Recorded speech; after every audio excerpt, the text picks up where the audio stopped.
Villa yang tak seharusnya ada. Kenapa kita harus jauh-jauh ke Lembang, Mas? Tanya Nadia sambil menyandarkan kepalanya ke jendela mobil. Dito tersenyum kecil, matanya tetap fokus ke jalan yang mulai menanjak. Aku butuh tempat yang tenang buat menyelesaikan novel ini. Lembang itu sejuk, udaranya segar, nggak kayak di Jakarta yang sumpek. Alana yang duduk di kursi belakang ikut menyahut. Aku suka, di sini banyak pohon. Tapi, nggak ada teman buat main. Dito tertawa kecil. Nanti ayah main sama Alana. Kita bisa jalan-jalan di hutan dekat villa. Nadia melirik suaminya, masih merasa ragu. Tapi kenapa harus villa yang ini? Kok kayak sepi banget, nggak ada tetangga. Dito menghela napas, berusaha meyakinkan istrinya. Aku dapat rekomendasi dari seorang kenalan.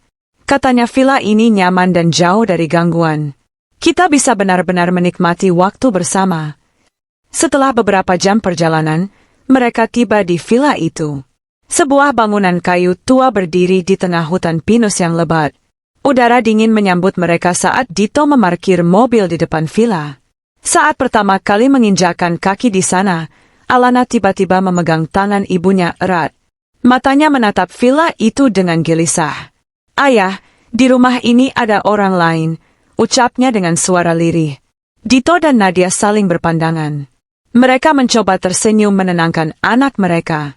Mungkin Alana capek. Ayo kita masuk dulu, nanti juga kamu suka tempat ini, kata Nadia sambil mengusap kepala putrinya. Namun, malam pertama di villa membawa kegelisahan bagi Dito. Ia terbangun oleh suara langkah kaki di luar kamarnya. Hawa dingin menusuk tulangnya, membuat bulu kuduknya meremang. Ia membuka pintu dan melihat lorong panjang yang seharusnya tidak ada. Keesokan harinya, mereka berencana pergi ke kota untuk membeli kebutuhan, tapi mobil mereka tiba-tiba mogok. Dito mencoba memperbaiki mesin mobil di halaman villa. Saat ia meraih kunci pas, tangannya terpeleset mengenai besi tajam, menyebabkan kuku kelingkingnya terlepas. Rasa nyeri begitu menusuk, darah mengucur deras dari jarinya, menetes ke tanah. Ia menggertakkan gigi menahan sakit dan membalut tangannya dengan kain seadanya. Saat kembali ke dalam villa, sesuatu terasa berbeda. Ruangan seakan lebih luas. Ada pintu yang sebelumnya tidak ada, lorong yang lebih panjang, dan jendela yang mengarah ke tempat yang tidak dikenalnya.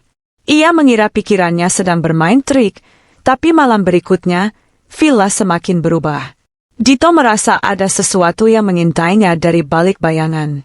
Ia mulai mencari tahu penyebab fenomena ini. Mencari tahu sejarah villa tersebut melalui internet, bertanya ke warga sekitar, hingga akhirnya menemukan fakta mengejutkan dari seorang pria tua di desa terdekat. Pat, villa itu seharusnya tidak ada lagi, kata pria itu. Sudah lama villa itu terbakar habis, tapi beberapa orang bilang mereka masih melihatnya berdiri di hutan. Dan mereka yang pernah masuk tidak pernah kembali dengan utuh. Dito merasakan ketakutan merayap dalam dadanya. Ia mengingat kembali kejadian di mana villa mulai berubah setelah darahnya tertumpah. Dengan perasaan campur aduk, ia melakukan eksperimen. Malam itu, ia mengambil pisau kecil dan menggores telapak tangannya. Seiring darahnya menetes ke lantai kayu villa, perubahan kembali terjadi. Lorong semakin panjang, ruang-ruang baru muncul, dan suara bisikan terdengar dari dinding. Dito merasa terobsesi. Setiap kali ia melukai dirinya sendiri, villa kembali dengan bentuk yang lebih besar dan lebih menyeramkan. Semakin sering ia mengorbankan tubuhnya, semakin nyata villa itu baginya. Tak butuh waktu lama hingga luka-luka kecil tidak lagi cukup. Ia mulai mengikis kulit, mencabut kukunya, bahkan memotong ujung jarinya sedikit demi sedikit. Nadia mulai memperhatikan perubahan suaminya. Dito semakin sering mengurung diri di dalam kamar, tangannya selalu terbalut perban, wajahnya semakin pucat, dan matanya kosong. Ia tidak lagi menulis. Ia hanya duduk diam, menatap ke dalam villa seakan melihat sesuatu yang tak bisa dipahami orang lain. Suatu malam, Nadia memergoki suaminya berdiri di lorong dengan pisau di tangan, menatap cermin besar di ujung ruangan. "Mas, apa yang kamu lakukan?" tanya Nadia dengan suara gemetar. Dito menoleh dengan senyum kecil. Aku menemukan sesuatu yang luar biasa, Nadia. Aku bisa membawa villa ini kemana saja. Aku bisa menciptakannya, asalkan aku membayarnya. Ketakutan mencapai puncaknya. Nadia tidak bisa tinggal diam. Dengan sisa keberanian yang ia punya, ia membawa Alana keluar villa dan berlari ke desa terdekat untuk mencari pertolongan. Warga dan polisi segera mendatangi villa itu, menemukan Dito dalam kondisi mengerikan.